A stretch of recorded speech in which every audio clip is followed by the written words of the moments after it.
Huwag kayo iiyak. Kahit naka-inverter ka, kung ganito naman kadumi, useless din. Ugaliin natin magpa-maintain ng cleaning ng ating aircon. Okay, payatas tayo mga master. Pag ganun katagal na hindi pinalinis, dapat ganito ang cleaning. Halasin natin lahat. Dumi.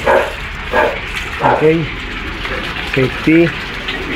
Yung ating motor, nasa board natin. Ito yung ating board. Safety yan. Magaling doon, no? Oh, may bulate na, oh. Yan sa loob yun. Nakita mo ito, ang dumi, oh. Okay. Done cleaning. Sa Payatas Road tayo. Yan. Ito yung board. Safety yan.